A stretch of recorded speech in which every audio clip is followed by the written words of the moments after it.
Hello, it's Charlie from Silence to Talkies with the next episode in a series during which I will investigate why a silent star's talkie stardom did not stick.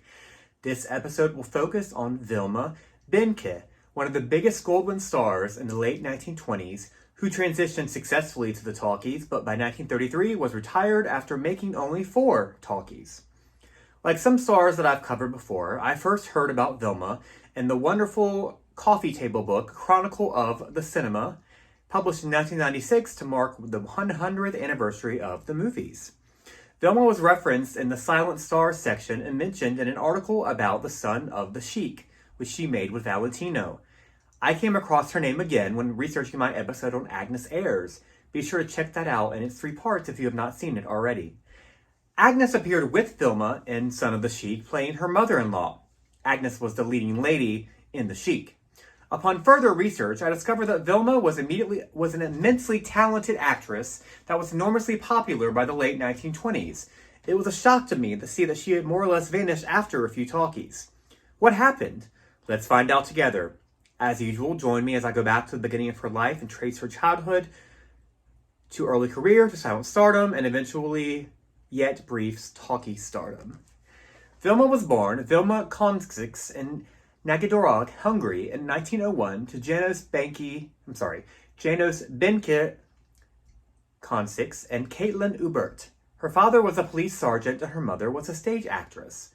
Her father was transferred the family to Budapest for his job shortly after Vilma's birth. I was not able to find much information about Vilma's childhood, although I plan on reading a published biography by Rachel A. Schildgens very soon. I was able to find that Vilma went to grade school, graduated, and at the age of 18 began working as a stenographer. She soon won a film role in The Last Moment, which was made in Germany in 1919 when she was 18. Vilma appears to have had good luck fast. She became a full-time actress and made 11 more films in Germany, Austria, and Hungary between 1921 and 1924. One of these was 1921's Spring Love. While the full film does not survive, we do have a clip of Vilma's screen test, as you can see here. Another film for her career from these years was 1922's Orphans of Happiness, which was made at Amelka Studios in Munich in 1922. Her second to last European film was 1924's The Wonderful Adventure, which was made in Germany. Vilma's talent attracted the eye of French comedian, actor, writer, director, and producer Max Linder, who cast her as his female lead in 1924's Austrian film King of the Circus. This film survives and is Linder's final film. In the film, Vilma played Ketty, a trapeze artist who becomes the object of Comte de Pompadour, Max Linder's, affection. Pompadour is a rich man that is forced to settle down and decides to become king of the circus and get the girl of his dreams. Lots of comedy ensues. Take a look at this scene in which Pompadour first meets Ketty, surprisingly outside of the circus. Pompadour is trying to choose a bride, so he aims a gun at paintings in the park and decides the lady whose painting he hits will be his bride. He inadvertently grazes Ketty as she passes by, and shock causes her to fall. Vilma doesn't get a ton to do here, but makes the most of what she's given. She memorably captures Pompadour's heart and wins the audiences over as well. Vilma, having made an impression, made one more film in Europe, 1924's The Lady from Paris, before she would meet a man that would change her life forever. In 1925, Samuel Goldwyn decided to travel to Europe to find the next big star for his studio. Excuse my dog barking in the background. Louis Mayer had just signed Greta Garbo, so Goldwyn thought he could find his studio their own Garbo by going to Europe and getting her. He found Vilma and decided to make her an American star. According to film historian Richard Griffith, Goldwyn found Vilma in Budapest. She hardly knew where Hollywood was and could not understand why her benefactor wanted her to accompany him there. Another story I read said that Goldwyn saw Vilma's face on a postcard in a Budapest bookstore and had to find the actress whose face was on it to make her a star. In actuality, Goldwyn probably saw King of the Circus or another one of Vilma's other European films. Whatever the case, he signed her to a contract and brought her to Hollywood even though she could not yet really speak English. Goldwyn immediately set the publicity machine in motion and promoted Vilma as the Hungarian Rhapsody. Her first film for Goldwyn was 1925's The Dark Angel, her first star teaming with Ronald Colman. The film, which was later remade with Merle Oberon, saw Vilma as Kitty Vane, a woman who falls in love with a soldier, Colman, only to be separated from him by World War I. While Kitty is in love with Alan Colman, their friend Gerald, played by Wyndham Standing, is jealous and deliberately sends Alan into a dangerous action. Drama ensues. The film appears to have been a commercial hit and apparently was only recently rediscovered after being declared a lost film for years. What we know for certain is that it, and especially Vilma, were critically praised. Variety wrote, "Banky is as good as Goldwyn claimed. She has eyes that are expressive and a set of good looks such as one rarely views. In other words, the girl is there all around, and here her acting is as sure and as professional as if she had been used to American studios for years." Vilma was an overnight sensation in America, and Goldwyn rushed her into her other pictures. She next co-starred with Rudolph Valentino for the first time in The Eagle, which is more or less a Russian adaptation of Douglas Fairbanks's The Mark of Zorro. Valentino played Vladimir, a Russian lieutenant that falls out of favor with the Tsarina, played by Louise Dresser, when he rejects her advances.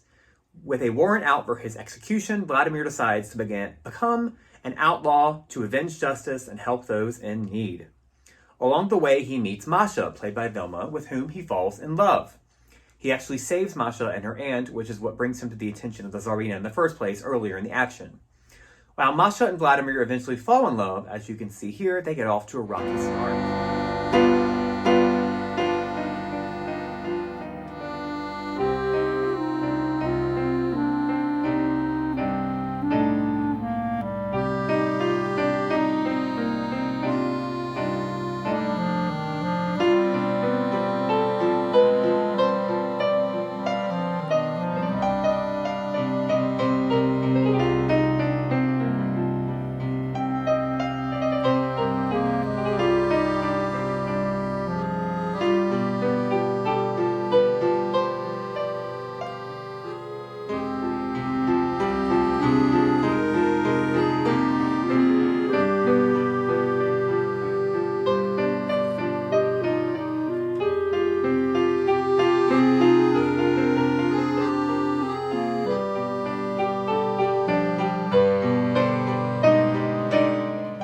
What I like best about Vilma's performance here is that while Vladimir has rescued her, she is no damsel in distress. Notice how quickly she shifts from irritation to defiance to frankness. She's thankful that this man has rescued her, but has no time for him to ask her silly questions and try to flirt with her. Vilma conveys all these feelings with her eyes and cheek muscles. The Eagle was a commercial smash and revived Valentino's suddenly sagging popularity. It also got excellent critical notices. While Louise Dresser was most universally praised for her performance, Vilma was also acclaimed. The New York Times wrote, "Miss Banky is so lovely to look upon that her beauty makes the hero's gallantry all the more convincing." Variety wrote, "Vilma Banky makes a most charming heroine." Vilma was next teamed with Valentino again in what would unfortunately be his last film, 1926's The Son of the Sheik. A sequel to the 1922 film The Sheik, the film followed Ahmed Jr., son of the Sheik, also played by Valentino and also named Ahmed, and Agnes Ayres, reprising her role from the first film. Ahmed falls in love with a dancing girl, Yasmin, played by Vilma. Adventure and romance ensue. Check out this first clip.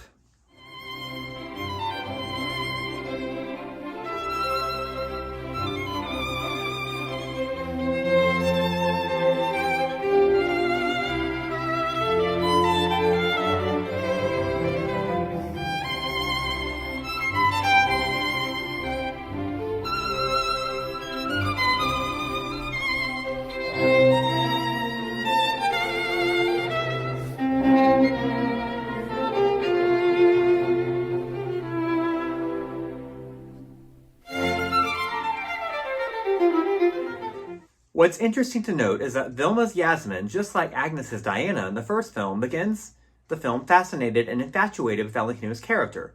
But Vilma takes it up a notch and appears even more to be in control of her feelings and in control of the situation. Just like her character in The Eagle, Vilma here is tough and no nonsense. The confidence and power exudes from her and her powerful facial expressions. In this next clip, the tables have turned, just as they did in the first film. Now Yasmin is furious with Ahmed Jr. and berates him, just as Agnes as Diana did to his father before her in 1922, in the earlier film in 1922. But here, again, Vilma has turned it up a notch. The camera allows us to get even more inside the depths of her hatred for this man through the pan to her all-powerful eyes. Yasmin then, quite successfully, fights him off as he tries to seduce her. It can be argued that perhaps Yasmin is the hero here rather than Ahmed. The stunt of the Sheik opened to commercial and critical raves and packed houses. Shortly before its release, Valentino went on a promotional tour and suddenly collapsed from an ulcer and died sadly at the age of 31.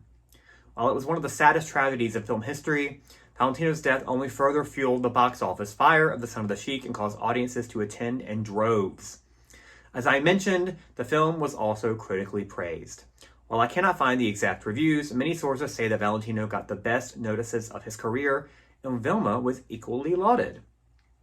Stay tuned with me next for Vilma Banky Part 2.